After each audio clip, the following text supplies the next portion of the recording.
what's in his mind, but more importantly, it tells the experienced Lopez the same thing. Lopez's confidence goes up even more.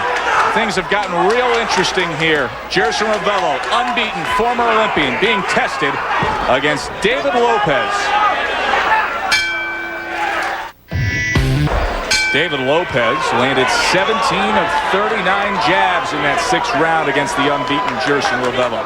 Ravelo in the red, white, and blue. Lopez in the black and gold. Ravelo grew up in the Dominican Republic. Put gloves on in the streets as a poor child, moved to New Jersey, took up boxing as an amateur, had a stellar career, fought in the Olympics for the Dominican Republic.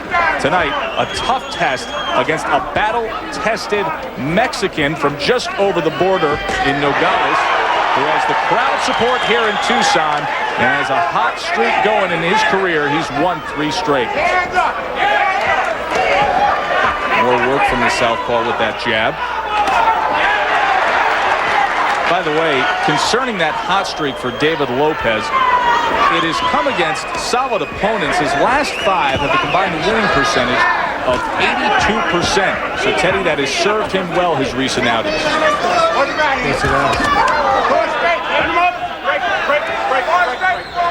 Again, the danger points, if there are some, and there have been some interesting points the last couple of rounds for Ravelo, we're always going to be in the middle part of the fight towards the end of the fight. The experience, the calmness, the steadiness of Lopez. Nothing sensational. But just being steady is a tribute, it is a trait, it is an asset. You're dependable, you're relaxed, and you can take advantage of a younger fighter's inexperience, over-anxiousness. You're watching Friday Night Fights from the Desert Diamond Casino in Tucson, Arizona. Joe Tessitore alongside Teddy Atlas. James Lights Out Tony with Brian Kenny tonight. Teddy Atlas's scorecard through 6 rounds.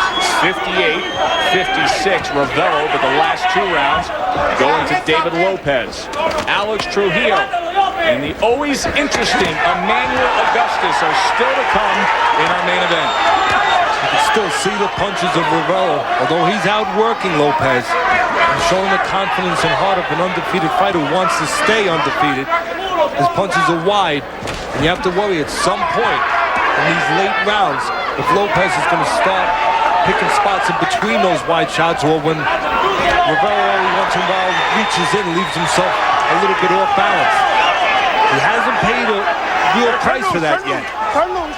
But in the late part of the fight is when you would expect Lopez to start picking it up. And there's fat punches from Ravelo, or Ravelo falling in like he has in spots. Look for Lopez to take advantage. Again, it's the jab, the southpaw jab of Lopez that's been the most effective. He don't throw much, but what he throws is accurate. Lots of times when it comes to politics. 8th round, Ravelo, Lopez. The jabs have been a big story in that 7th round. Lopez again, 14 out of 26. Only 2 jabs connected for Jerson Ravelo.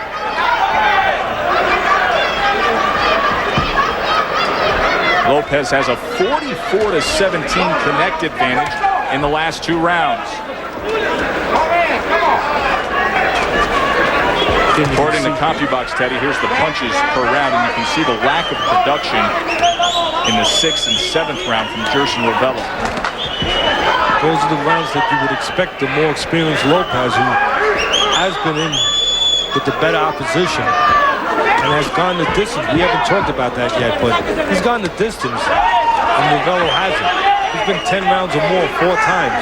Ravelo never passed the 8th round.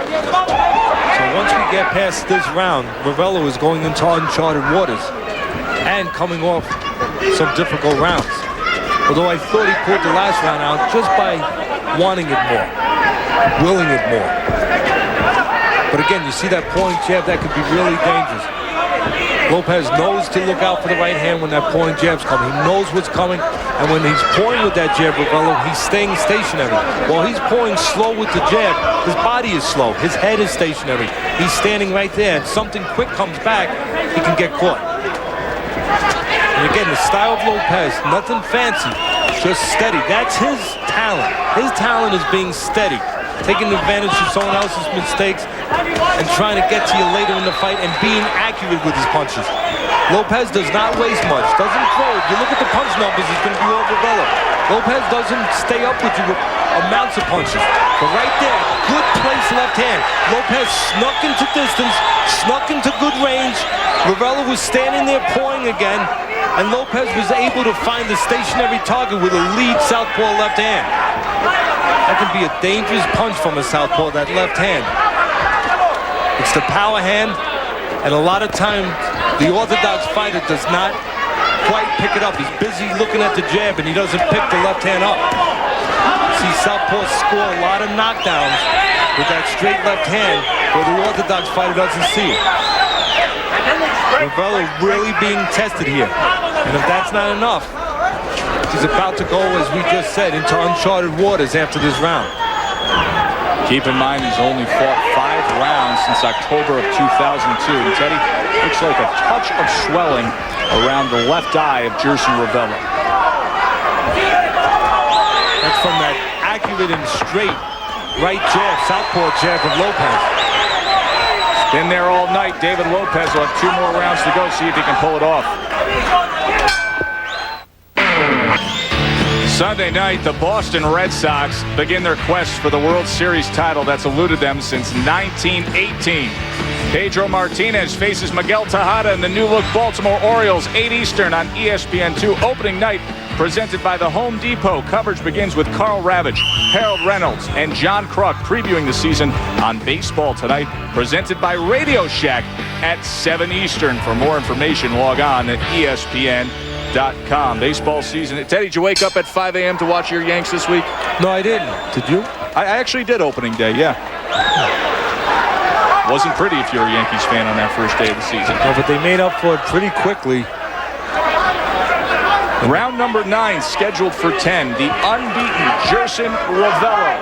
In the red, white, and blue, he is 13-0, but he's in a tough scrap tonight against the southpaw David Lopez. You see the punches in round number 8, a 15-10 edge for Lopez. Once again, very accurate with that jab, landing 66% of his jabs in that 8th round. You could see Ravelo just not comfortable in that. Difficult style for him to fight. A guy who the first hand of the fight was very defensive. Now he's starting to come on a little bit, Lopez. He's got that southpaw defensive style. Doesn't waste much. What he throws, he makes sure it counts.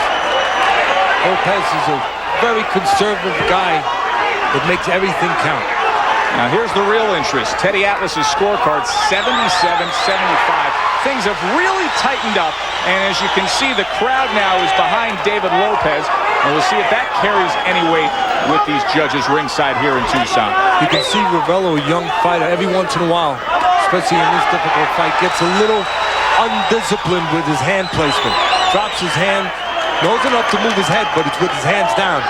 And when you get caught with your hands down, the bad thing is that there's nothing covering. You're getting caught clean. And I know Tommy's always on Ravelo. Keep those hands up. One of the most basic rules in boxing. I think his trainer, Tommy Brooks, was stunned in that 6th round when all of a sudden he saw his charge go southpaw. He was, and he used a little bit of foul language, and I can tell you right now, I'm no apologist, and he doesn't need an apologist, but that's not Tommy Brooks. He was just very excited. He was thinking about what he always thinks about, the welfare of his fighter. And it was he just jumped out with that word right there, not thinking about what he was saying, because there's 2 things that Tommy Brooks is, and that's a terrific trainer and always a gentleman. You know, it always amazes me, Teddy. Boxing offers us such a unique perspective on the sport that we cover. But could you imagine, in the heat of a battle of an NFL game, putting headsets on a Coach Bill Parcells or somebody like that type, or in the middle of a college basketball game of Bobby Knight? No, so forget about it. very privileged. You'd have to send the children into their bedroom pretty quickly. We're privileged to hear from these trainers who join us week in and week out. Good action here in round number 9. Lopez. It's that left hand we talked about. It's the left hand that orthodox fighters have a lot of trouble with. They start looking at the jab. There it is again. It's that left hand, and Ravelo's hurt. Good left hand by Lopez. Yeah. And unbeaten Jerson Ravelo goes down. And we said the danger was going to be late in his fight because Lopez is that kind of fighter. He comes on late. He doesn't waste anything. He's steady. His talent is being steady. And that comes on late in the fight. And there's that left hand. And Ravelo